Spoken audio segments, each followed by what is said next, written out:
Hello sir. Yes, good evening. আমার আওয়াজ শোনা যাচ্ছে? হ্যাঁ স্যার, শোনা যাচ্ছে।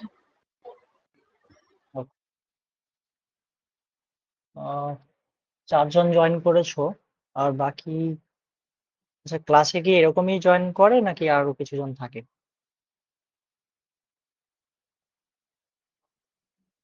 আমি কি আর একটু ওয়েট করব, আর কিছু জন জয়েন করুক? স্যার আরো কিছুজন থাকে, মানে ৬-৭ জন মতো থাকে। ওয়েট করি, তারপরে শুরু করছি। ওকে,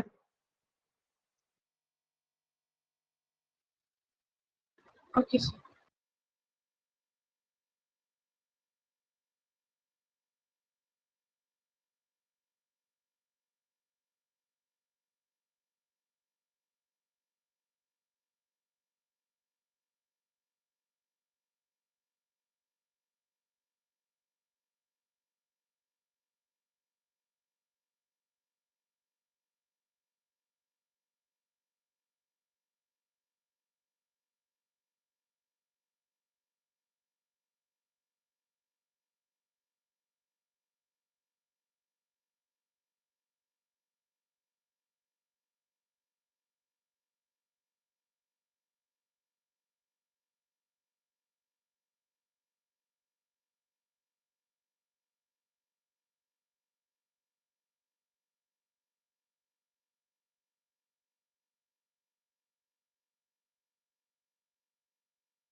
ওকে, শুরু করা যাক। আর ওয়েট করছি না, বাকি যারা জয়েন করছে করে নিক। আহ, আজকে আমার প্রথম ক্লাস। আমার নাম কৃষ্ণেন্দু কুমার জানা। আমি প্রস্তুতি একাডেমিতে অ্যাডমিনিস্ট্রেটিভ জায়গায় বেশি নিযুক্ত ছিলাম।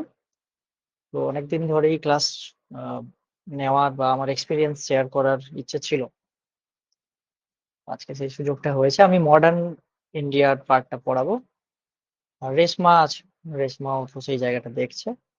বাকি প্রসেনজিৎ স্যারও দেখবেন। সো আজকে যে জায়গাটা শুরু করব, সেটি আমাদের সিলেবাসের ইউনিট 9-এ রয়েছে। একদম প্রথমেই রাইজ অফ ইন্ডিয়ান ন্যাশনালিজম। আমার স্ক্রিনটা নিশ্চয়ই দেখা যাচ্ছে। কেউ হ্যাঁ একজন স্যার, দেখা রেসপন্স? যাচ্ছে। হ্যাঁ স্যার, দেখা যাচ্ছে। ওকে, ওকে, ওকে, ঠিক আছে। তো বেসিক্যালি এই যে ইউনিটের এই পার্টটা, সাব ইউনিটটা যেটা রাইজ অফ ইন্ডিয়ান ন্যাশনালিজম, এটা খানিকটা থিওরিটিক্যাল জায়গা। এখানে ফ্যাকচুয়াল ম্যাটারগুলো খুব বেশি নেই। সেক্ষেত্রে আমি প্রথমেই বলে রাখছি, এটা একটা ব্যাকগ্রাউন্ড হিসাবে শুরু করছি। কারণ এরপরে ন্যাশনালিজম বোঝার জন্য বা ন্যাশনাল মুভমেন্ট কিভাবে অগ্রগতি হচ্ছে বা তার যে কার্যবিবরণীগুলো রয়েছে, যে অ্যাক্টিভিটি গুলো রয়েছে, সেগুলো বোঝার জন্য এই জায়গাটা আগে বুঝে নিতে হবে, ন্যাশনালিজম যে জিনিসটা কি। সেজন্যই আজকের এই ইউনিট, সাব ইউনিটটা শুরু করেছি। আর এটা বেসিক, কি বলবো, বেশিক্ষণ হবে না, 1 ঘন্টাই আশা করি তার মধ্যেই ক্লিয়ার হয়ে যাবে জায়গাটা। তারপরে আমরা নেক্সট ক্লাস থেকে আমি যখন করব, তখন ইন্ডিয়ান ন্যাশনাল কংগ্রেস এবং তার কার্যাবলী, তারপরে স্বদেশী মুভমেন্ট ইত্যাদি ইত্যাদি যেগুলো রয়েছে শুরু করব। আমি সিলেবাসটা একটু দেখিয়ে দিই, আহ, বুঝতে সুবিধা হবে দিলে। 1 সেকেন্ড।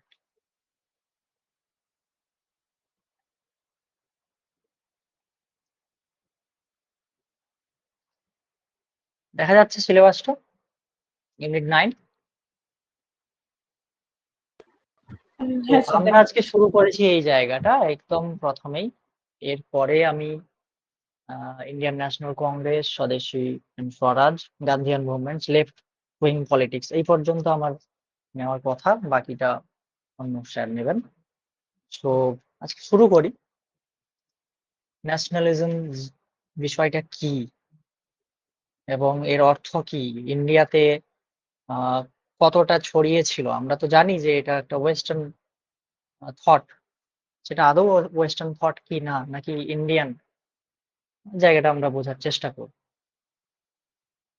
সো কারোর কোনো অসুবিধা হলে অবশ্যই বলবে। সাউন্ড যদি না থাকে, অনেক সময় নেটওয়ার্কের প্রবলেম হয়, আমাকে অবশ্যই রেসপন্স করবে বা গ্রুপে হোয়াটসঅ্যাপে লিখবে। শুরু করছি।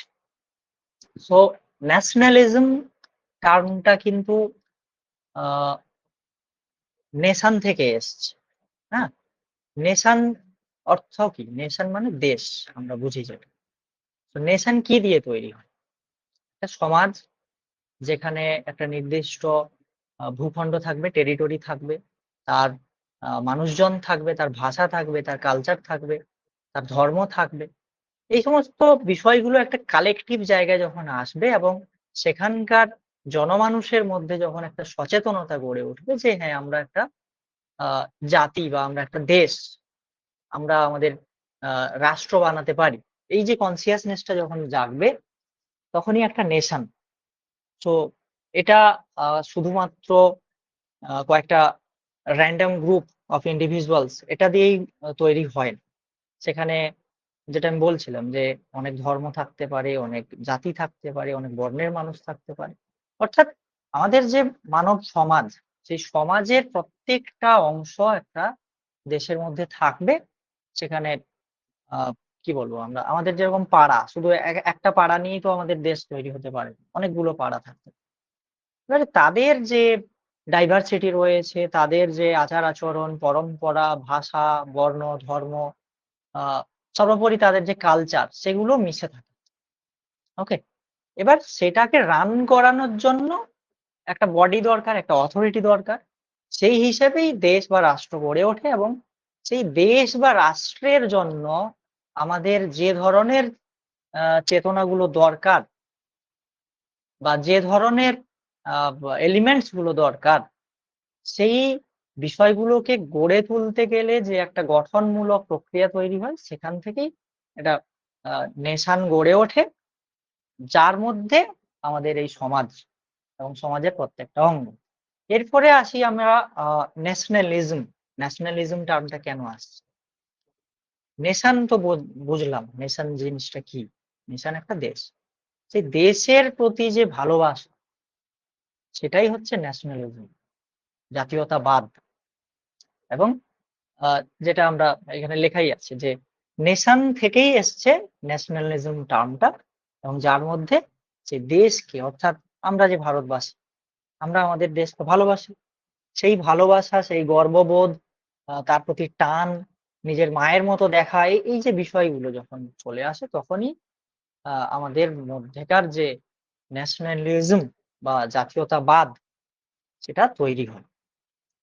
রয়্যাল ইনস্টিটিউট আ বলছে যে ন্যাশনালিজম হচ্ছে আ একটা সেন্টিমেন্ট এবং একটা আ গ্রুপ অফ পিপল এর কমন কালচার বা কমন আ ইউনিটি, টোটাল ইউনিটিটা, সেটা যখন একটা জায়গায় গিয়ে আ জড়ো হয়, তখন ন্যাশনালিজম শুরু হয়।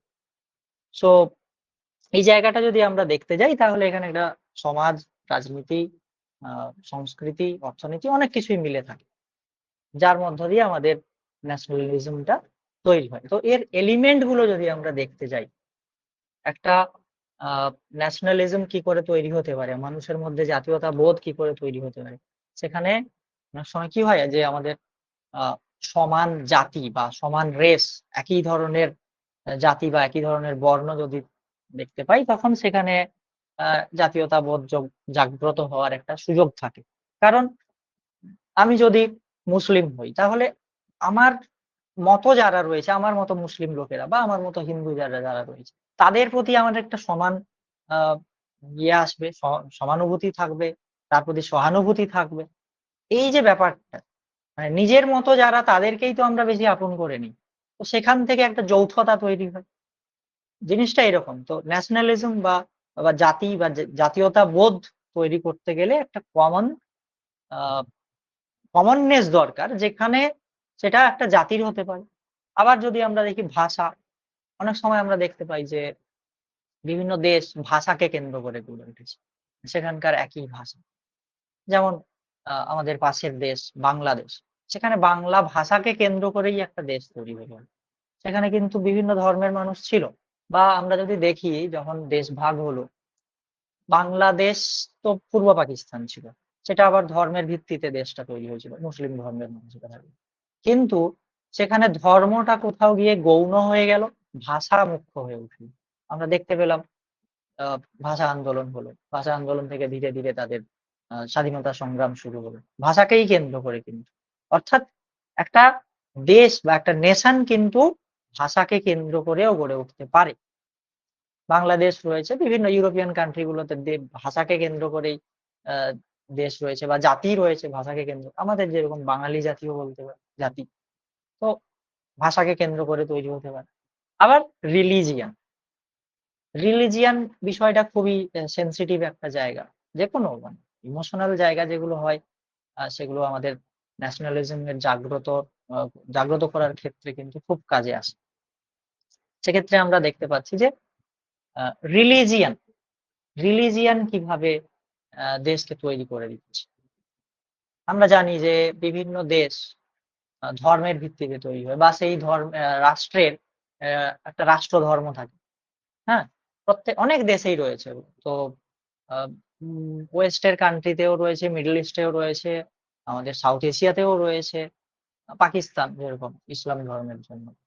আমাদের ভারতবর্ষ কিন্তু সেটা আলাদা। কেন আলাদা সেটা একটু পরেই আসছি। সো বোঝা গেল আশা করি যে রিলিজিয়ন থেকেও কিন্তু ধর্ম বলছি, রাষ্ট্র বা দেশ তৈরি হতে পারে। এরপরে হচ্ছে ট্র্যাডিশন।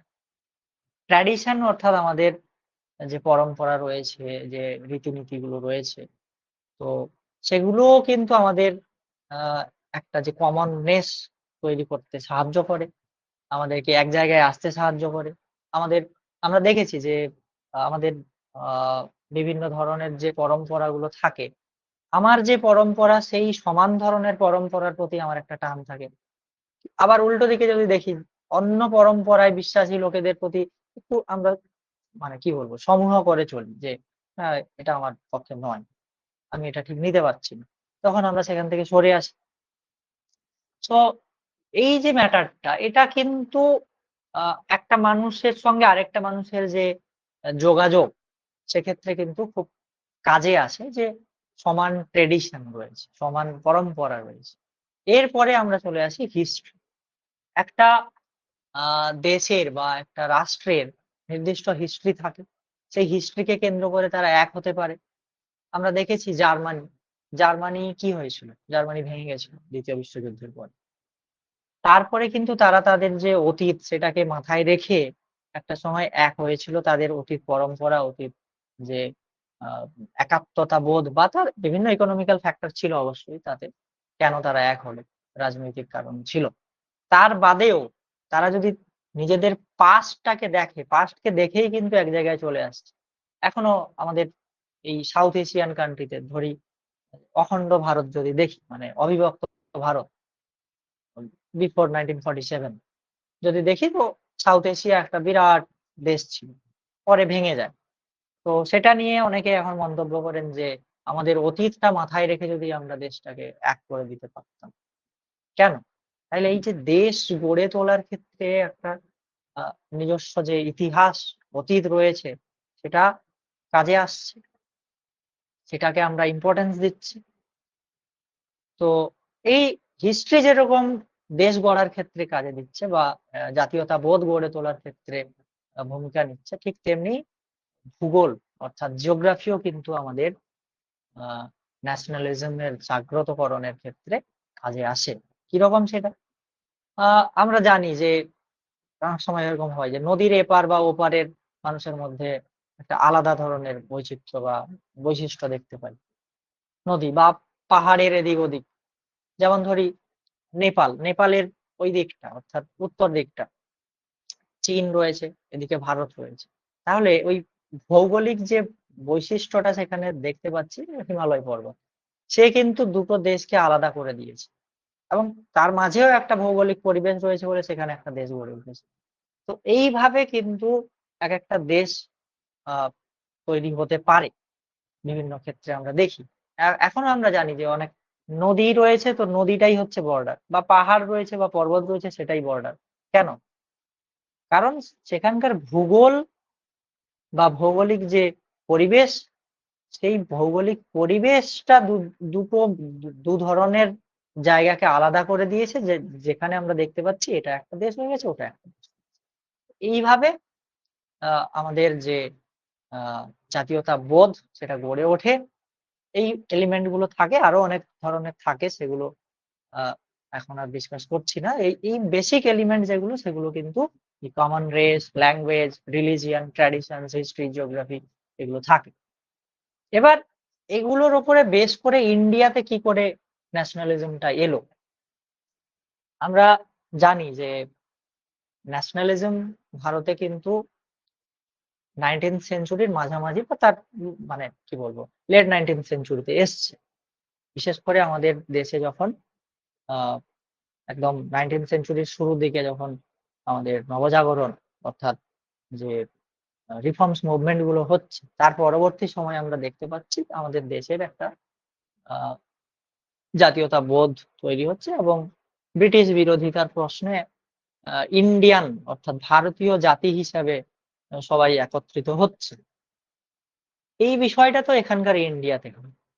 এর আগে কিন্তু এই আ 19th সেঞ্চুরির আগে 18th সেঞ্চুরি আমরা যদি দেখি, ইউরোপে কিন্তু ন্যাশনালিজম এর গ্রো হচ্ছে। সেখানে ন্যাশনালিজমটা আ সেখানকার বিভিন্ন দেশ বা রাষ্ট্র তৈরি করতে সাহায্য করছে। যেটা আমাদের এখানে ওয়েস্টার্ন এডুকেশন আসার পরে কিন্তু ধীরে, ধীরে এই জায়গায় চলে এসছে। কারণ আমাদের এখানে যারা শাসক ছিল তারা ব্রিটিশ ছিল। তাদের আদব-কায়দা আমরা শেখার চেষ্টা করতাম। কারণ আ সরকারি ভাষা বা সরকারি যে কাজকর্মগুলো ছিল সেগুলো সেই ওয়েস্টার্ন এডুকেশন সিস্টেমের দ্বারা নিয়ন্ত্রিত হতো। যেজন্য আমাদেরকে সেগুলো শিখতে হতো। ধীরে, ধীরে সেটা এলো আমাদের দেশে। তো ইন্ডিয়াতেও যে ন্যাশনালিজমটা বা জাতীয়তাবোধ যেটা তৈরি হলো সেটাও কিন্তু আ খানিকটা ওখান থেকে এলো, ওয়েস্ট থেকে এলো। তা বাদেও এখানকার যে আমরা জানি ভারতের নানা ভাষা, নানা ধর্ম, নানা মতামত রয়েছে। বিভিন্ন আ জাতি রয়েছে, বিভিন্ন বর্ণ রয়েছে, বিভিন্ন ধর্ম রয়েছে, বিভিন্ন ধরনের কালচার রয়েছে, বিভিন্ন পোশাক-আশাক রয়েছে। তারপরেও কিন্তু ইন্ডিয়া একটা জাতি। আবার সেম টাইম বাঙালি একটা জাতি, পাঞ্জাবি একটা জাতি, মারাঠি একটা জাতি। তাইলে একটা বড় জাতি বলছি অর্থাৎ দেশ যেটা ভারতবর্ষ, ভারত। তার ভেতরে আবার যে অনেকগুলো বাঙালি, আ ওড়িয়া, পাঞ্জাবি, মারাঠি, তামিল ইত্যাদি জাতি ভেতরে, ভেতরে রয়েছে। তাহলে এই ডাইভার্সিটি টা থাকা সত্ত্বেও ইন্ডিয়া একটা নেশন। তার একটা ন্যাশনালিটি রয়েছে। মানে আ জাতীয়তাবোধ রয়েছে। জাতীয়তাও রয়েছে তার মধ্যে। তাহলে এই যে বিষয়টা এটা কিছুটা অবাক করছে না? এখানে তো কমন সবকিছু নয়। কমন রেস ও নয়, কমন ধর্মও নয়, কমন কালচার ও নয়। তারপরেও আমাদের ভারতবর্ষ একটা নেশন বা রাষ্ট্র হিসেবে আত্মপ্রকাশ করেছে। বা সেই সময় মানে 19th সেঞ্চুরির শেষ দিকে বা 20th সেঞ্চুরির শুরুর দিকে মানুষ ভাবছে যে আমরা একটা দেশ। সেটা কি করে? এই রিলেটেড অনেক ধরনের থিওরি আছে। আমি কয়েকটা এখানে তুলে ধরার চেষ্টা করব। ১ম এই আমি বলব আ আ বেনেডিক্ট অ্যান্ডারসন এর কথা। তার 'ইমাজিনড কমিউনিটিজ' বলে একটা লেখা আছে। যেটা ১৯৮৩ তে বেরিয়েছে। মানে এই ব্যাখ্যাটা আ আমাদের ইন্ডিয়ার ক্ষেত্রে খুবই অ্যাপ্রোপ্রিয়েট, যে কারণে আমি জায়গাটা ডিসকাস করব। তো তিনি সেখানে বলছেন যে আমাদের যে আ ন্যাশনালিজম বা ইন্ডিয়ার যে জাতীয়তাবোধ, সেটার মধ্যে কোনো কমন বিষয় নেই। না ধর্ম, না বর্ণ, না সংস্কৃতি, কোনটাই কমন নয়। তারপরেও এখানকার মানুষজন এক হয়ে রয়েছে, একটা নিজেদেরকে জাতি হিসেবে দেখছে। কেন দেখছে?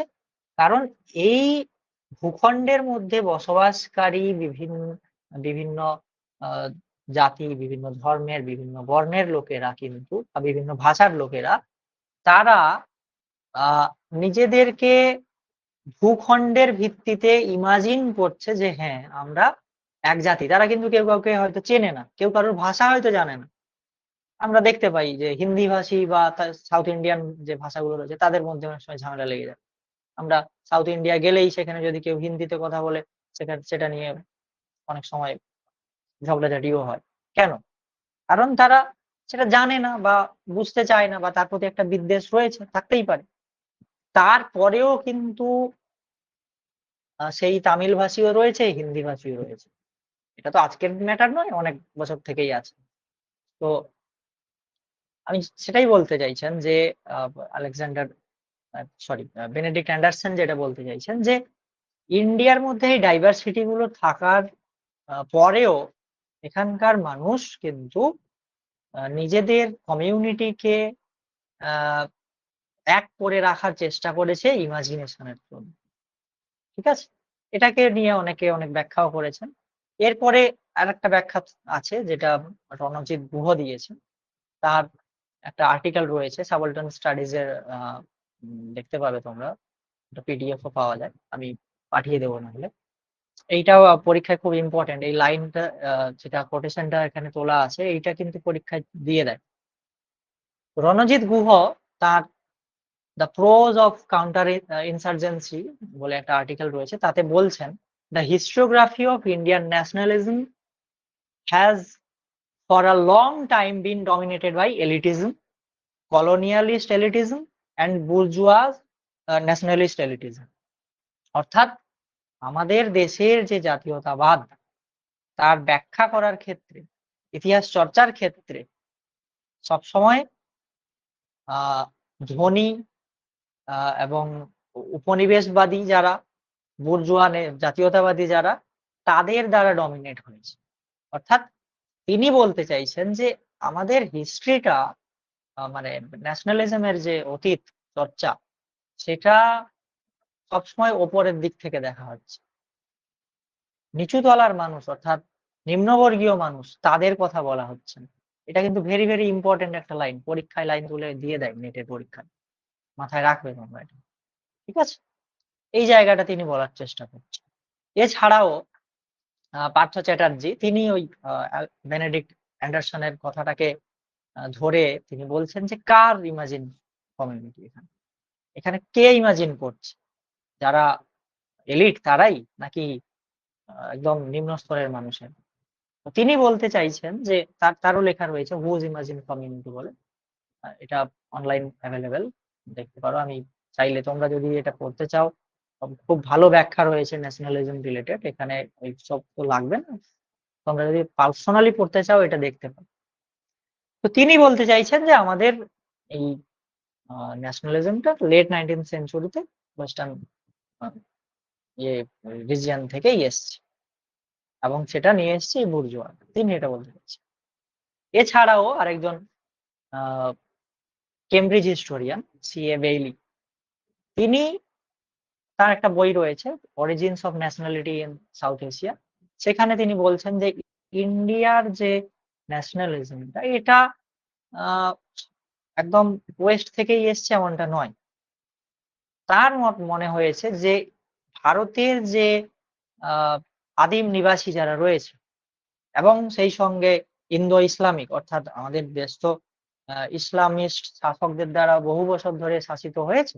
তো সেই সমস্ত যে ইনগ্রেডিয়েন্ট গুলো থেকে গেছে আমাদের দেশকে এক করার ক্ষেত্রে বা এক হিসেবে দেখার জন্য সেই ইনগ্রেডিয়েন্ট গুলো এখানকার যে দেশভক্তি সেটাকে জাগিয়ে তুলেছে এবং এটা অবশ্যই প্রি কলোনিয়াল পিরিয়ড থেকে অর্থাৎ ব্রিটিশদের আগমনের আগে থেকে ছিল।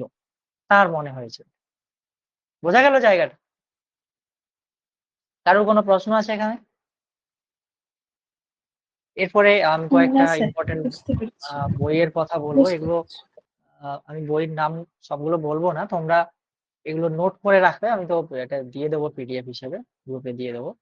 এগুলো কিন্তু ভেরি, ভেরি ইম্পোর্টেন্ট কারণ আমি আগেই বলেছি এই যে ইউনিটটা আজকে ধরেছি এখান থেকে ফ্যাকচুয়াল কোয়েশ্চেন খুব একটা হয় না। মানে পুরোটাই থিওরিটিক্যাল একটা পার্ট। শুধু ব্যাকগ্রাউন্ডটা বোঝার জন্য শুরু করেছি। তবে এর ভেতর থেকে যেগুলো আসার চান্স রয়েছে আগেই আমি বললাম আ এই কোটেশনটা আমি হাইলাইট করছি, দেখার চেষ্টা করো। এটা বহুবার চান্স থাকে। আমরা আগেও দেখেছি। এই লাইনটা তুলে দিয়ে দেয় যে এটা কে বলেছে। ঠিক আছে? "The historiography of Indian nationalism has for a long time been dominated by elitism." এই কথাটা তোমরা কিন্তু মনে রাখবে, পরীক্ষায় চলে আসে। এছাড়াও এখান থেকে যে ধরনের কোয়েশ্চেন গুলো হয়, ইম্পোর্টেন্ট কিছু বই রয়েছে। ন্যাশনালিজম এর ব্যাখ্যার ক্ষেত্রে আ কিছু ঘরানা অর্থাৎ হিস্টোগ্রাফিক্যাল যে স্কুলগুলো রয়েছে তারা কে কিভাবে ব্যাখ্যা করছে সেই রিলেটেড কোয়েশ্চেন হয়। তো ন্যাশনালিস্ট ভিউ রয়েছে আমরা জানি। কলোনিয়ালিস্ট ভিউ তো ছিল সেখানে ওই ন্যাশনালিজম কে নিয়ে আলাদা করে খুব বেশি ব্যাখ্যা না হলেও আমাদের দেশ সম্পর্কে ব্যাখ্যা হয়েছে সেটা আ জেমস মিল বা অন্যান্য ডব্লিউ উইলসন হান্টার এদের নামা যে বই অর্থাৎ আমাদের কি বলবো অ্যাডমিনিস্ট্রেটিভ যে রাইটার যারা ছিলেন অর্থাৎ আ যারা সার্ভে করেছিলেন আমাদের দেশের প্রত্যেকটা প্রান্ত আমাদের এখনো যদি প্রাইমারি সোর্স দেখতে যাই সেই বইগুলোর প্রতি শরণাপন্ন হতে হয়। তো তাতে নেশন সম্পর্কে খুব বেশি ব্যাখ্যা নেই। সেজন্য আমি সেই জায়গাগুলো এখানে রাখিনি। তবে যেগুলো ইম্পোর্টেন্ট জায়গা আ যেখানে ব্যাখ্যা হয়েছে ন্যাশনালিস্ট যারা অর্থাৎ জাতীয়তাবাদী যারা হিস্টোরিয়ান ছিলেন তাদের মধ্যে অনেকেই ছিলেন। তার মধ্যে কয়েকটা ইম্পোর্টেন্ট বই এখানে আমি তুলেছি। তোমরা মনে রাখার চেষ্টা করবে। রাধাকুমুদ মুখার্জীর বই, লালা লাজপত রায়ের বই, বিলাসচন্দ্রার বই। তো এই সমস্ত বইগুলো কিন্তু খুব ইম্পোর্টেন্ট। এছাড়া একটু আগে আমি যে বললাম আ সি.এ. বেইলির কথা। তার বইটা তো অবশ্যই ইম্পোর্টেন্ট। তিনি কেমব্রিজ স্কুলের একজন হিস্টোরিয়ান। হ্যাঁ? তো গর্ডন জনসনের বই দেখবে। আ পরীক্ষায় আসতে পারে। 'Provincial politics and Indian nationalism' এই বইটা ইম্পোর্টেন্ট। তাছাড়া টমলিনসনের বই ইন্ডিয়ান ন্যাশনাল কংগ্রেসকে নিয়ে সেটা নেক্সট যে সাব ইউনিটটা রয়েছে ন্যাশনাল কংগ্রেস কি করে তৈরি হলো তখন আমি জায়গাগুলো ডিসকাস করব। তো এই সমস্ত বইগুলো কেমব্রিজ হিস্টোরিয়ানরা লিখেছেন। আ এরপরে মার্কসিস্ট হিস্টোরিয়ান আমরা জানি মার্কসিস্টরা তাদের মতো ব্যাখ্যা দেয়। এম.এন. রয়, রজনীকান্ত দত্ত, এ.আর. দেশাই, বিপিন চন্দ্র এরা কিছু সময় সুমিত সরকারও ছিলেন। তিনি পরবর্তীতে সাবলটান ঘরানার মধ্য করে লেখেন। মার্কসিস্ট ভিউ ছিল India in transition, India today ইত্যাদি, ইত্যাদি যে বইগুলো ছিল তাতে আমরা দেখতে পাচ্ছি।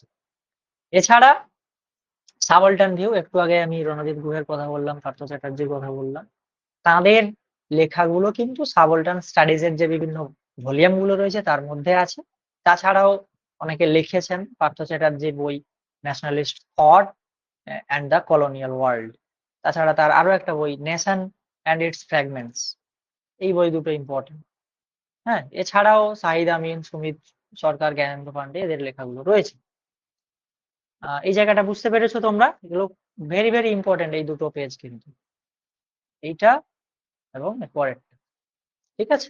এখান থেকে হ্যাঁ স্যার। আ আসার চান্স কিন্তু রয়েছে পরীক্ষার সময়। নেক্সট আমরা কিন্তু চলে যাব একদম কি করে আমাদের ন্যাশনালিজমটা তৈরি হচ্ছে, তার মধ্যে আ কারণ কি ছিল? ফ্যাক্টর গুলো কি ছিল যে আমাদের জাতীয়তাবোধ বা জাতীয়তাবাদ গড়ে উঠলো আমাদের দেশে। প্রথমেই কিন্তু আমরা যেটা দেখতে পাচ্ছি সেটা হচ্ছে influence of western thought and education. আমাদের অস্বীকার করার কোনো জায়গা নেই যে এখনকার যে এডুকেশন সিস্টেম তাতে ওয়েস্টার্ন ইনফ্লুয়েন্স যথেষ্ট পরিমাণে রয়েছে। সেটা শুধু ইন্ডিয়াতে নয় সারা পৃথিবী জুড়ে রয়েছে। কম বেশি রয়েছে সব দেশেই। কারণ ওয়েস্টার্ন কান্ট্রি গুলো তারা কলোনি বিস্তার করতে গিয়ে বিভিন্ন দেশে নিজেদের শিক্ষা, নিজেদের চিন্তাধারা সেগুলোকে প্রসার করেছে। যে কারণে আমরা ইন্ডিয়াতে দেখতে পাই 19th সেঞ্চুরির মাঝামাঝি সময় থেকে যখন বিশেষ করে আমাদের বাংলায় যখন রেনেসাঁ হলো অর্থাৎ নবজাগরণ ঘটলো, এখানকার মানুষ পাশ্চাত্য শিক্ষায় শিক্ষিত হচ্ছে। সেই সময় থেকে আমরা দেখতে পাচ্ছি যে ওয়েস্ট থেকে ন্যাশনালিজম এর ধারণা এলো, গণতন্ত্রের ধারণা এলো।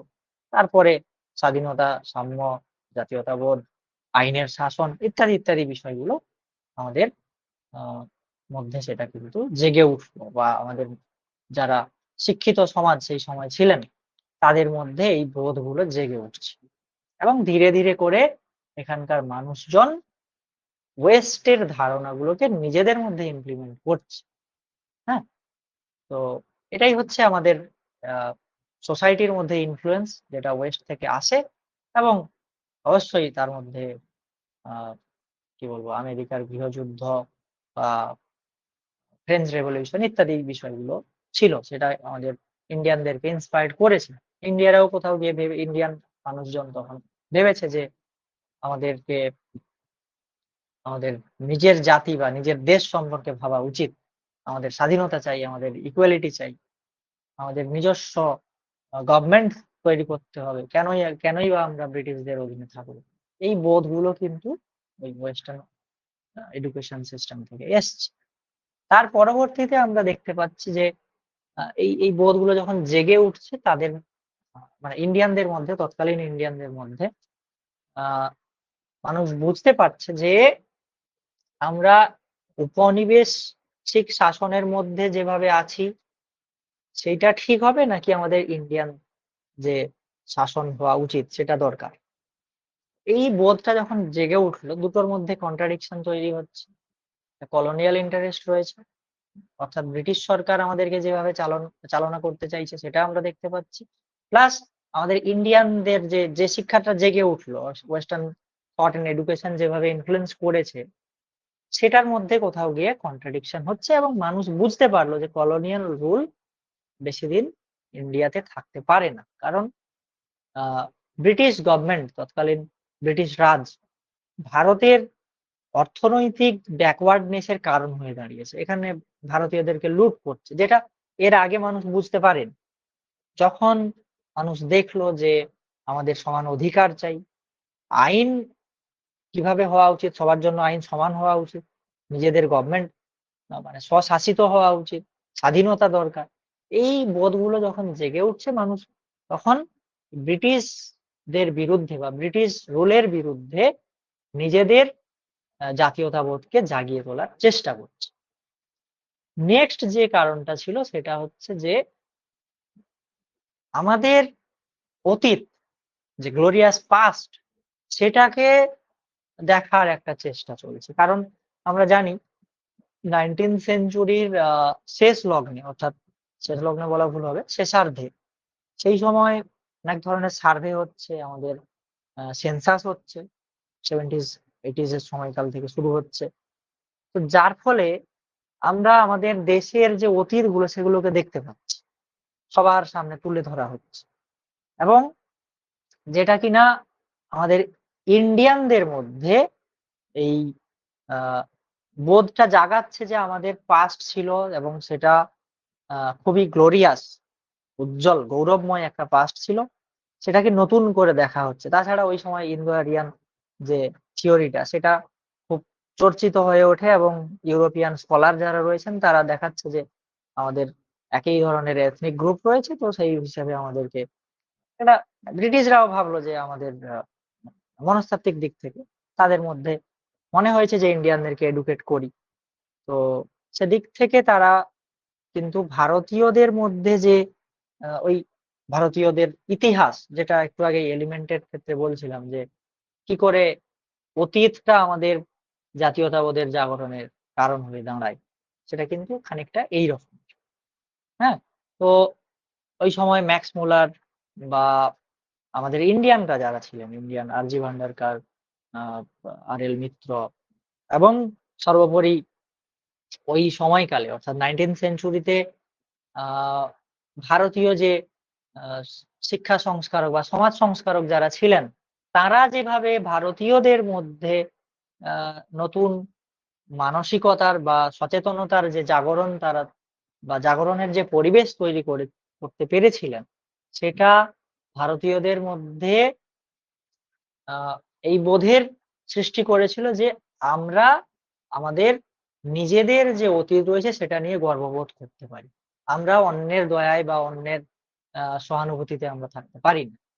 এবং সর্বোপরি সেই সময় যারা ন্যাশনালিস্ট লিডার ছিলেন তারা আমাদের কালচার, আমাদের হেরিটেজ এগুলো নিয়ে ইন্ডিয়ান আ সোসাইটিতে যথেষ্ট প্রচার প্রসার করার চেষ্টা করেছিলেন। তারা এইটুকু বোঝাতে চেয়েছিলেন যে আমাদের যে অতীতের যে রুলার এনসিয়েন্ট টাইমস বা মিডিয়েভাল টাইমস এ যারা ছিলেন, অশোক, চন্দ্রগুপ্ত, ৩য় চন্দ্রগুপ্ত মানে বিক্রমাদিত্য, আকবর, এদের কথাগুলো তারা তুলে ধরছেন এবং সেটা নিয়ে আমাদের গর্ববোধ করা উচিত। এই জায়গাটা আ তৈরি হচ্ছে, যেটা আমাদের ইন্ডিয়ানদের মধ্যে একাত্মতা তৈরি করতে পারে।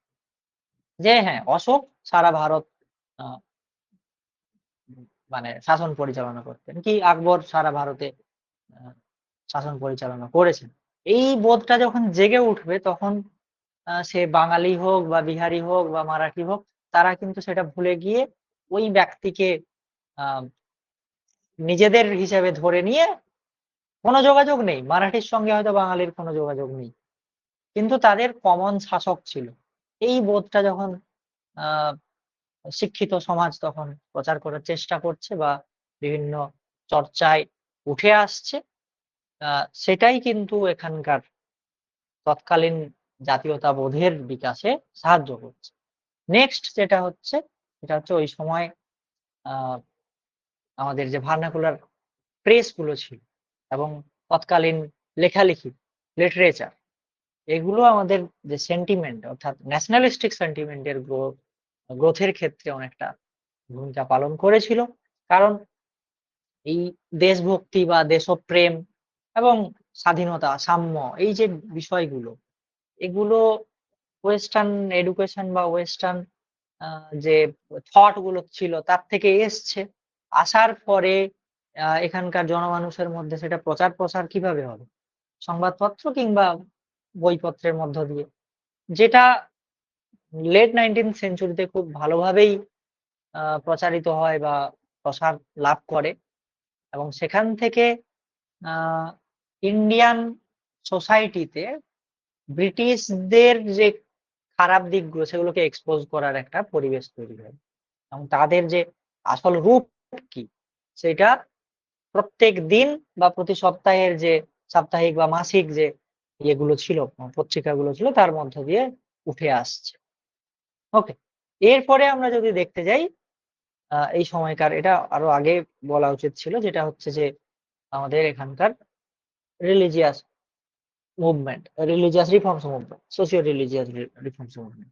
এখানে আমরা দেখতে পাচ্ছি কি না, আমাদের সমাজে অন্ধবিশ্বাস, কুসংস্কার ইত্যাদি তো ছিল, যেগুলো প্রত্যেকটা কমিউনিটির মধ্যে, কমিউনিটি বলতে আমি এখানে বলতে চাইছি এক একটা ছোট ছোট গ্রুপ অফ ইন্ডিভিজুয়ালস, যেখানে ধরি বাঙালিদের মধ্যে কলকাতা বেসড বা মেদিনীপুর বেসড বা কোচবিহার বেসড ইত্যাদি সোসাইটি থাকে।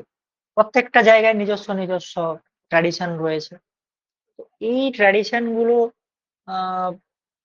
লোকাল যে কমিউনিটি তার মধ্যে সীমাবদ্ধ ছিল, যার জন্য অনেক সময় দেখা গেছে যে এরা কিন্তু নিজেদের যে গণ্ডি সেখান থেকে বেরিয়ে আসতে পারে, এক হয়ে পুরো সোসাইটির যে খারাপ দিকগুলো সেগুলোকে তুলে ধরতে পারে না। যেটা এই সোশিও রিলিজিয়াস মুভমেন্টের ফলে রাজা রামমোহন রায়, নাম জানো সকলেই, তার অবদান কি এটা নতুন করে বলার জায়গা নেই এখানে। তো তিনি কিংবা বিদ্যাসাগর, বিবেকানন্দ, ওদিকে ওদিকে জ্যোতিবা ফুলে, তাছাড়া মুসলিম সোসাইটির দিকে যদি দেখি স্যার সৈয়দ আহমেদ খান, তারা যেভাবে অগ্রণী ভূমিকা নিয়েছিলেন সেটা আমাদের হয়তো ডিরেক্টলি তারা ন্যাশনালিজমের গ্রোথ করার ক্ষেত্রে ভূমিকা নেননি, কিন্তু ইনডিরেক্টলি তারা কিন্তু পথটা দেখিয়ে দিয়ে গেছে যে আমাদের আহ কতটা লজিক্যাল হওয়া উচিত, কোথায় আমাদের মানে কি বলবো একাত্মবোধ হওয়া উচিত, একযোগে কিভাবে আমাদেরকে এগোনো উচিত, এই জায়গাগুলো তারা দেখানোর চেষ্টা করেছে। হ্যাঁ, রাজা রামমোহন রায়ের কথা যদি বলি, তিনি তিনি তো আমাদের ভারত পথিক ছিলেন। তিনি বলতে গেলে আমাদেরকে পথ দেখিয়েছিলেন কি করে ওয়েস্টার্ন এডুকেশন, ওয়েস্টার্ন থটকে নিজেদের মধ্যে আত্মস্থ করতে হয়। হ্যাঁ, তাছাড়া তিনি আরেকটা খুব ইম্পর্টেন্ট কাজ করেছিলেন, যেটা হচ্ছে এই যে আহ কি বলবো আমাদের সত্যি জানার যে জায়গাটা, অর্থাৎ মানুষের মধ্যে সত্যতার প্রচার বা প্রসার, সেটা কিভাবে হবে? সংবাদপত্রের মাধ্যমে।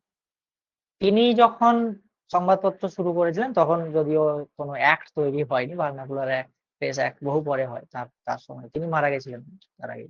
যাই হোক, কিন্তু তিনি আমাদের যে দেশীয় যে সংবাদপত্র সেগুলোর আহ প্রচার বা প্রসারের ক্ষেত্রে বিশাল বড় ভূমিকা পালন করেছে।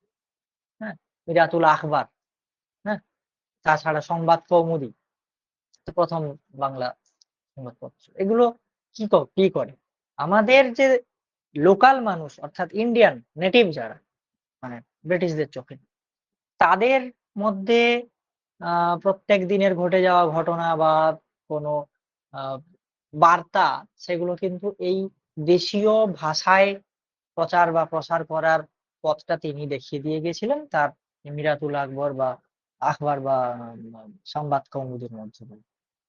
এই জায়গায় কিন্তু তার অনেক বড় অবদান রয়েছে। তাছাড়া ওয়েস্টের দিকে যদি আমরা দেখি জ্যোতিবা ফুলে, তিনি কি করছেন না একদম দলিত, অবহেলিত লোয়ার কাস্ট মানুষ যারা রয়েছে, তাদের শিক্ষার ক্ষেত্রে তিনি বড় ভূমিকা নিচ্ছেন। সত্যশোধক সমাজ বানিয়েছিলেন তিনি ১৮৭৩ খ্রিস্টাব্দে। যার কাজ ছিল কি? এই মহিলাদের বা দলিতদের এদেরকে আ শিক্ষিত করে তোলা। এদেরকে মানে এদের কি বলবো?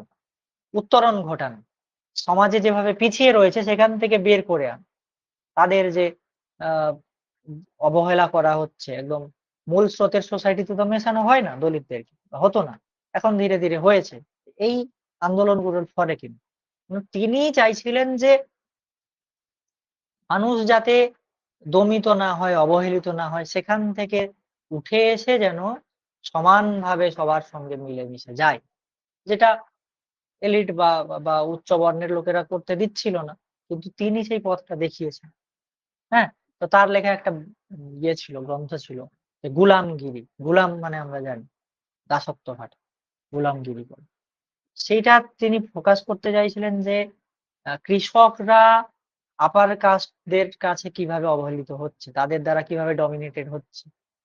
সেটা ফোকাস করার মানে দেখানোর মধ্য দিয়ে তিনি আ নিচু তলার মানুষদেরকে বুঝিয়েছিলেন যে তোমাদেরকেও কিন্তু আ উঠে আসতে হবে। তোমাদেরও অধিকার রয়েছে। এই জায়গাগুলো তিনি চেষ্টা করেন। যা ডিরেক্টলি না হলেও ইনডিরেক্টলি আ নেশন বা জাতীয়তাবোধ বা জাতীয়তাবাদের বিকাশের ক্ষেত্রে ভূমিকা পালন করেছিল। এছাড়াও যদি আমরা আ মুসলিম সোসাইটির দিকে তাকাই, সেখানে আমরা দেখতে পাচ্ছি যে স্যার সৈয়দ আহমেদ খান তিনি তো কি বলবো সোশিও রিলিজিয়াস রিফর্মস মুভমেন্ট এর ক্ষেত্রে একজন অগ্রণী আ ব্যক্তিত্ব ছিলেন। যার প্রচেষ্টাতেই কিন্তু মুসলিম সোসাইটির মধ্যে এই এডুকেশনটা অর্থাৎ সায়েন্টিফিক এডুকেশন ছড়িয়ে পড়েছিল। তিনিই কিন্তু এই বর্তমানের যে আলিগড় মুসলিম ইউনিভার্সিটি সেটা তৈরি করেন মোহামেডান অ্যাংলো ওরিয়েন্টাল কলেজ হিসেবে। যেটা এখন আলিগড় মুসলিম ইউনিভার্সিটি। সবাই জানি যে কত নাম সেই ইউনিভার্সিটি। কেন? কারণ তিনি সেই সময় দেখেছিলেন যে মুসলিম সোসাইটির মধ্যে যে ব্যাকওয়ার্ডনেস টা থেকে গেছে সেটাকে বের করে আনতে হলে আমাদের সায়েন্টিফিক এডুকেশন এর দরকার। এবং যখন আমরা যুক্তি দিয়ে কিছু সায়েন্স মানে কি সেখানে লজিক থাকবে, যুক্তি থাকবে এবং প্রমাণ করার বিষয় থাকবে। সেই জিনিসগুলো যখন মানুষের মনের মধ্যে গেঁথে যাচ্ছে, মানুষ বুঝতে পারছে কোনটা ঠিক কোনটা ভুল। এখান থেকে কিন্তু এই নিজেদের যে এক হতে হবে বা নিজেদের দেশ নিয়ে ভাবতে হবে এই বোধটা ধীরে, ধীরে তৈরি হয়েছিল। আবারও বলছি তিনি কিন্তু ডিরেক্টলি ন্যাশনালিজম এর এতে কিছু করেননি। ইনডিরেক্টলি বহু কিছু করেছেন। কারণ শিক্ষাই কিন্তু আসলে মানুষকে তার চেতনার জাগরণের ক্ষেত্রে আ উদ্বুদ্ধ করে। নেক্সট যেটা হচ্ছে আমাদের আ মধ্যবিত্ত সমাজের যে গ্রোথ সেই সময়।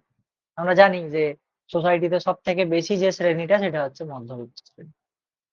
এবারে যদি মধ্যবিত্ত শ্রেণী বেশি থাকে নিশ্চয়ই তার আ কি বলবো তার পার্টিসিপেশন টাও বেশি থাকবে বিভিন্ন জায়গায়।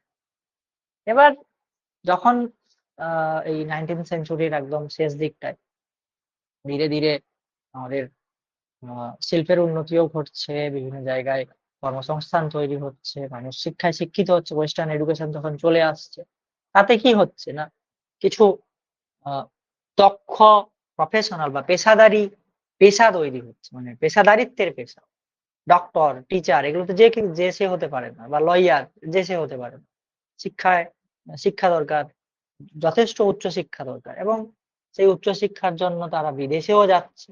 বিদেশ থেকে বিভিন্ন আইডিয়া নতুন, নতুন আইডিয়া নিয়ে আসছে এখানে এবং সেটা আ দেখো আমরা জানি যে একটা ফ্যামিলিতে যদি কেউ একবার উচ্চশিক্ষায় শিক্ষিত হয়ে যায়, তাকে দেখা দেখি কিন্তু আরো অনেকেই শিক্ষিত হয় বা তার ফ্যামিলিতে তাকে অনুসরণ করার চেষ্টা করে, এবং সেই ফ্যামিলি একটা দিন কিন্তু নিজেদের যে খারাপ অবস্থা ছিল সেখান থেকে বেরিয়ে আসে।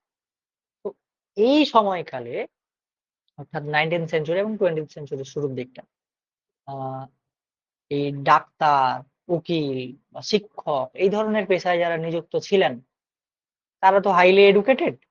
তো তাদের দেখাদেখি কিন্তু তাদের ফ্যামিলি বা তাদের সোসাইটিও কিন্তু অনেকটা এগিয়ে এসেছিল, এবং যেটা মধ্যবিত্ত শ্রেণীর বিকাশের ক্ষেত্রে সাহায্য করে, এবং সেই মধ্যবিত্ত শ্রেণী আমাদের জাতীয়তাবোধ বা জাতীয় আন্দোলনে পার্ট নিয়েছিল। ঠিক আছে?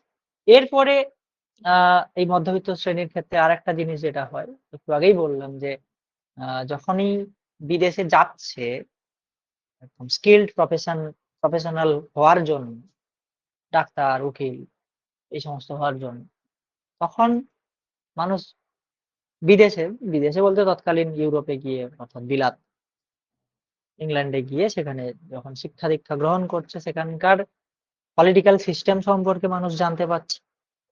সেই সিস্টেমটা এখানে এসে বলছে। সেই বলার মধ্য দিয়ে আমাদের ভারতীয়দের মধ্যে আ সেই পলিটিক্যাল কনসিয়াসনেস তৈরি হচ্ছে। সেখানকার আদব-কায়দা মানুষ জানতে পারছে। যেটা একটা সময়ে এখানকার মানুষকে যুক্তিবাদী হয়ে এবং অন্যায়ের বিরুদ্ধে নিজেদের অধিকারের পক্ষে কথা বলতে উদ্বুদ্ধ করছে।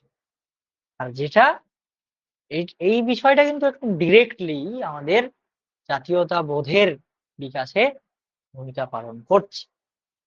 বোঝা গেল জায়গাটা? এরপরে আমরা যদি দেখি, সেটা খুবই ইম্পোর্টেন্ট, কারণ আ যখন লর্ড লিটন ছিলেন আমাদের গভর্নর জেনারেল, ভাইসরয়, তিনি বেশ কিছু পলিসি গ্রহণ করেন, যে পলিসি গুলো আ আমাদের ভারতবাসীর জন্য অনেকটা অপমানজনক ছিল, অনেকটা কি বলবো? ভারতীয়দের দমন করার মতো বিষয় ছিল। তো তিনি ১৮৭৮ খ্রিস্টাব্দে a vernacular press act, arms act ইত্যাদি আইন চালু করেন। তিনি যে কবছর ছিলেন, প্রায় বোধহয় ৪ বছর ছিলেন। 1876 থেকে 80 পর্যন্ত ছিলেন সম্ভবত। তিনি ওই সময় ভার্নাকুলার প্রেস অ্যাক্ট চালু করছেন। এতে কি বলা হচ্ছিল? না, আ এই ভার্নাকুলার প্রেস অ্যাক্ট এর মধ্য দিয়ে যে ইন্ডিয়ান যে প্রেস গুলো রয়েছে সেগুলোর উপরে নজরদারি চালানো। এবার ওই সময়কালটায় ইন্ডিয়ানদের রাজনৈতিক চেতনা বা কি বলবো, সোসাইটির মধ্যে যে জাগরণ, সেগুলো ঘটানোর ক্ষেত্রে এই ভারতীয় ভাষায় লেখা পত্রিকাগুলো খুব বড় ভূমিকা পালন করছিল। যেটা নজরদারি করার কথা বলছেন লর্ড লিটন। তিনি এখানে এই ভার্নাকুলার প্রেস অ্যাক্ট, ওটা সম্ভবত আয়ারল্যান্ডের আদলে তিনি বানিয়েছিলেন। আয়ারল্যান্ডে একটা প্রেস অ্যাক্ট ছিল। সেটাকে তিনি আ ইন্ডিয়ায় ইম্পোজ করেন। হ্যাঁ? তো সেখানে তিনি একদিক থেকে ইন্ডিয়ানদেরকে কি বলবো, দমানোর চেষ্টা করছে। এছাড়া আর্মস অ্যাক্ট সেই বছরেই তিনি লাগু করেন। Arms act. অস্ত্র-শস্ত্র বানানো যাবে না। ব্রিটিশ গভর্নমেন্টের পারমিশন ছাড়া যদি কেউ অস্ত্র বানায়, সেটা বেআইনি হয়। এটা হচ্ছে মোদ্দা কথা। তো এর মধ্য দিয়েও ইন্ডিয়ানদের দমন করার চেষ্টা করা হচ্ছে। ইন্ডিয়ানরা ব্রিটিশদের বিরুদ্ধে কিছু করতে পারবে না এরপরে। সবই তো ইল্লিগাল হয়ে যাবে। জেল জরিমানা হতে পারে। এছাড়া আ লর্ড লিটন আরেকটা কাজ করেছিলেন। আইসিএস এক্সামে বয়স কমিয়ে দিয়েছিলেন। ২১ থেকে ১৯ করে দিয়েছিলেন। এতে কি হবে? আমাদের ইন্ডিয়ানরা তখন সদ্য শিখছে। মানে আমরা এখন কি দেখছি, ক্লাস 1 এ হয়তো ৬ বছরের বাচ্চা পড়ছে। তখন 1 এ পড়তে হয়তো ১০ বছর লেগে যাবে। এরকম। এবারে তার তো একটা মিনিমাম শিক্ষা দরকার। সেই বয়সটা যতক্ষণ না আসছে পড়তে পারবেন। মানে পরীক্ষার মতো যোগ্য হয়ে উঠতে পারবেন। কিন্তু তিনি এখানে কি করলেন না, ২১ বয়স যেটা ছিল আইসিএস এক্সাম দেওয়ার জন্য, সেটাকে কমিয়ে আনলেন ১৯। হ্যাঁ? যার ফলে কি হলো না, ওই সদ্য শিক্ষিত যে সোসাইটি তারা কিন্তু ক্ষিপ্ত হল। তারা কালেক্টিভলি দেখলো যে এই ব্রিটিশ গভর্নমেন্ট আমাদের এগেনস্টে বাজে কাজ করছে, যেটা কালেকটিভলি আমাদের ইন্ডিয়ান এডুকেটেড সোসাইটিতে প্রভাব ফেলেছে। এছাড়াও ব্রিটিশ পণ্য যেগুলো আমাদের দেশে যে আসতো, সেই পণ্যগুলোর মধ্যে ট্যাক্স বসানো, বা যেগুলো আমাদের এখান থেকে যেত, ঠিক আছে? ইম্পোর্ট ডিউটি লাগানো হতো। এইগুলো তো ছিলই। প্লাস আরেকটা জায়গা, এটা যদিও ওনার সময় হয়নি, পরে হয়েছে, ইলবার্ট বিল কন্ট্রোভার্সি। হ্যাঁ? আ লর্ড রিপনের সময়।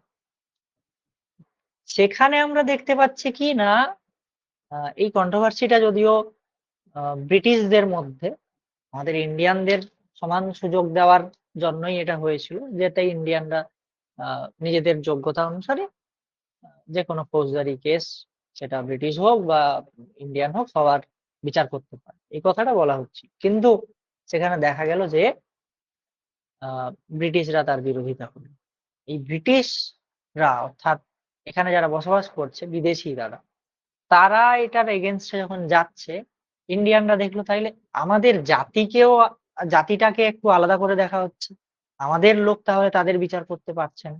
এই যে চেতনাটা, অলরেডি এই বিষয়টা তো সবাই করে না, এটা শিক্ষিত সোসাইটির মধ্যে একটা ছাপ ফেলছে। এই যে কন্ট্রোভার্সিটা হয়েছে, এটা তো আ চাষাভুষো লোক বুঝতে পারবে না। কে বুঝবে এটা? শিক্ষিত যারা, যারা উম জাজ হয়ে গেছে বা জাজ হওয়ার যোগ্য, তারা দেখছে, মানে পড়াশোনা করেছে যথেষ্ট, আইনের বই পড়েছে। তারা দেখছে যে আমি ব্রিটিশদের বিচার করতে পারব না। তাইলে সে কি ভাববে? যে সেই উকিল বা সেই জাজ যে হতে পারে, আইনজ্ঞ যে, সে দেখতে পাচ্ছে যে আমার প্রতি একটা আ বৈষম্যমূলক আচরণ করা হচ্ছে। এই কন্ট্রোভার্সিটা হয়, যেটা কিন্তু পক্ষান্তরে আমাদের ভারতীয়দের মধ্যে ভারতীয়ত্ব জাগানোর ক্ষেত্রে আ ডিরেক্টলি হোক বা ইনডিরেক্টলি হোক একটা ভূমিকা পালন করেছিল। ঠিক আছে? এরপরে আমরা দেখতে পাচ্ছি যেটা ওই সময়কালে, ওই সময়কালে অর্থাৎ আ 19th সেঞ্চুরির আ শেষের দিকে বলা ভুল, মাঝামাঝি সময় থেকেই আমরা জানি রেলের কানেক্টিভিটি শুরু হচ্ছে, পোস্টাল সিস্টেম শুরু হয়েছে, টেলিগ্রাফ শুরু হয়েছে। তাছাড়া রোড কানেক্টিভিটি বাড়ছে। এটা যদিও ব্রিটিশরা নিজেদের লাভের জন্যই বানিয়েছিল। রেল হোক বা যোগাযোগ যাই হোক না, তো তাদের দেশে কাঁচামাল বোয়ার জন্য সোজা হিসেবে এটাই। তা সত্ত্বেও কিন্তু আমরা দেখতে পাচ্ছি যে এই রোড কানেক্টিভিটি গুলো, সেটা তো আর ব্রিটেনে নয়, আমাদের ইন্ডিয়াতে, ইন্ডিয়ান ল্যান্ডে, ইন্ডিয়ান ভূখণ্ডে। তো সেই ট্রান্সপোর্টেশন সিস্টেমটা কি করলো? একটা দূরবর্তী জায়গার সঙ্গে আরেকটা দূরবর্তী জায়গার যোগাযোগ সাধন করলো। যার ফলে কি হলো? আ ধরো বাংলার মানুষ বিহারের কি পাঞ্জাবের মানুষের সঙ্গে যোগাযোগ স্থাপন করতে পারল। এর মধ্য দিয়ে কি হলো? এই যে কমননেস, একটা জাতির মধ্যে যে ইউনিটি থাকা উচিত, সেই ইউনিটিটাকে জাগিয়ে তুলল। যে আমি ওই মানুষটাকে চিনি। আগে কি ছিল? বিহারের মানুষ তো বিহারের মধ্যেই আছে। সে কিন্তু কর্ণাটকের মানুষকে চেনে না। কি তামিলনাড়ুর মানুষকে চেনে না। তৎকালীন যেটা পরিবেশটা তৈরি হলো, ধীরে, ধীরে হতে শুরু করলো যে এই দূরবর্তী দুটো স্থানের মধ্যে যোগাযোগ স্থাপন করালো। উন্নত, উন্নত তো নয় খুব একটা। তবে সেই সময়ের পরিপ্রেক্ষিতে উন্নত যে কমিউনিকেশন সিস্টেমটা আ অনেকটা আ কি বলবো? গ্রোথ হতে শুরু করলো, এবং যেটা আ দুটো প্রান্তের মানুষের মধ্যে কনট্যাক্ট সৃষ্টি করলো, এবং সেই কনট্যাক্ট থেকে একে অপরকে চেনা, একটা জাতির সঙ্গে আরেকটা জাতির চেনা, এবং সেই চেনার মধ্য দিয়ে কি হয়? তার প্রতি একটা সহানুভূতি তৈরি হয়ে যায়। অর্থাৎ সে আমার নিজের।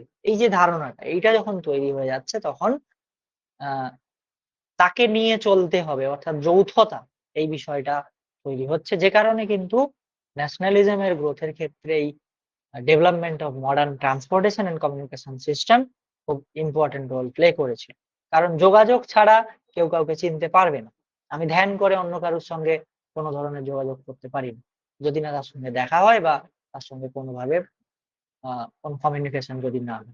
তো সেই কমিউনিকেশন সিস্টেমটা যখন গড়ে উঠছে, তখন ন্যাশনালিজম এর গ্রোথ হওয়ার রাস্তা খুলে যাচ্ছে। নেক্সট এবং খুব ইম্পর্টেন্ট যে জায়গা সেটা হচ্ছে ইকোনমিক্যাল ফ্যাক্টর।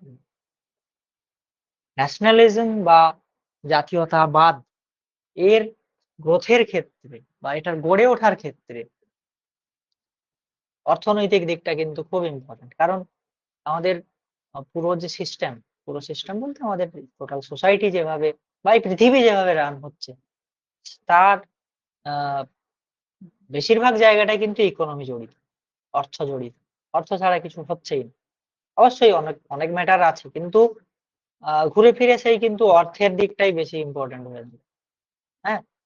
তো আমরা জানি ব্রিটিশরা কিভাবে আমাদের ইন্ডিয়ানদের উপর নিজেদের কর চাপিয়েছিল বা কিভাবে অত্যাচার করত।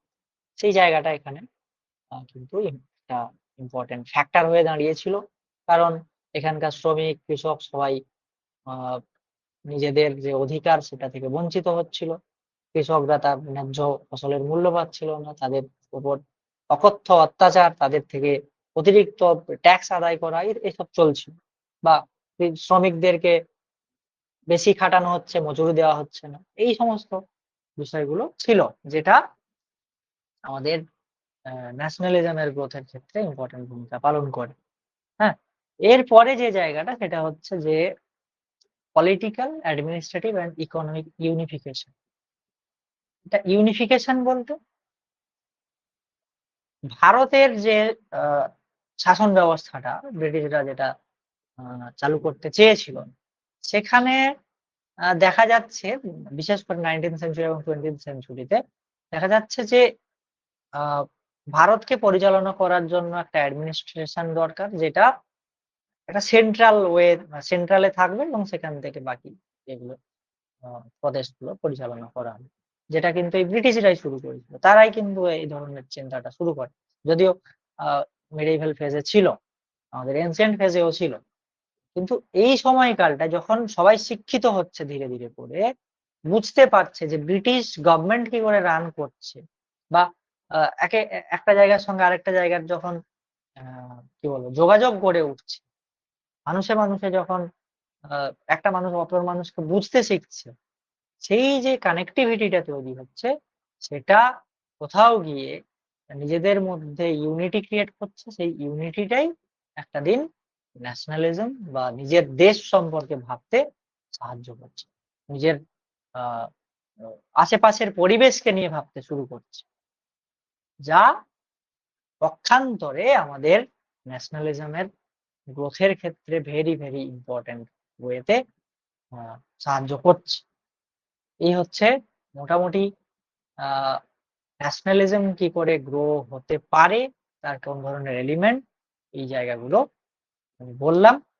তো ১০ টা পয়েন্ট ছিল এখানে। এগুলো আ পরীক্ষায় খুব একটা আসবে না।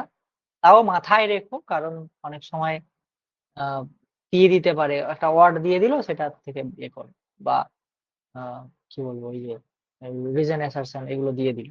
তো সেক্ষেত্রে এই জায়গাগুলো খুব কাজে আসতে পারে।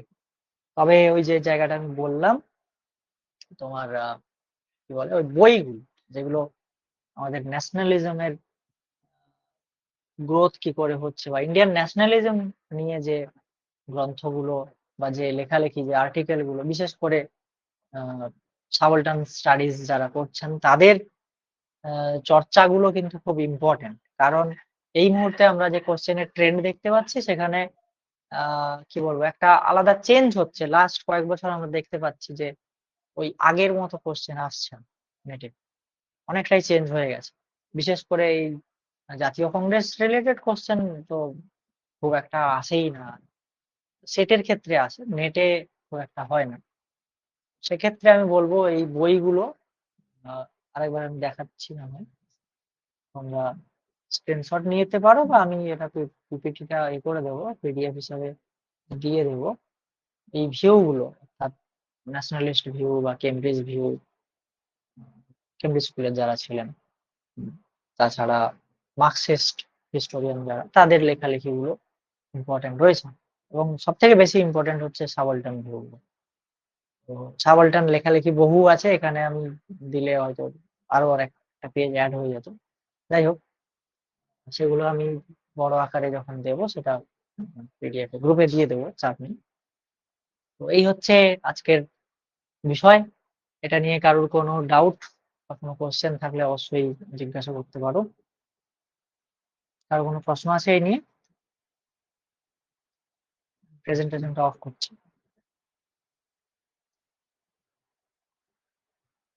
কারো কোনো কোশ্চেন আছে এই ব্যাপারে?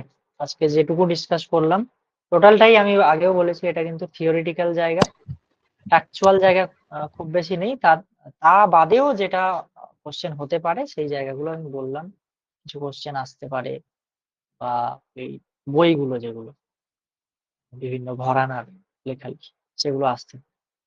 এবং সবথেকে ইম্পর্টেন্ট হচ্ছে সাবলটার্ন স্টাডিজ। এই রিলেটেড কারো কোশ্চেন থাকলে বলতে পারেন।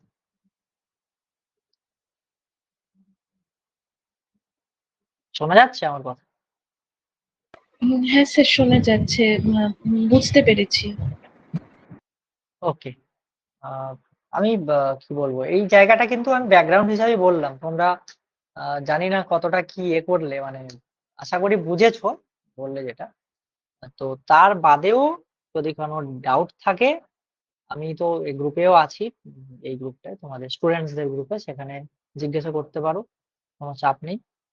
আর এই নোটটা আমি পাঠিয়ে দেবো। ওকে, হ্যাঁ আজকে স্যার। তাইলে এই পর্যন্তই রাখি। Thank you. হ্যাঁ স্যার, থ্যাংক ইউ।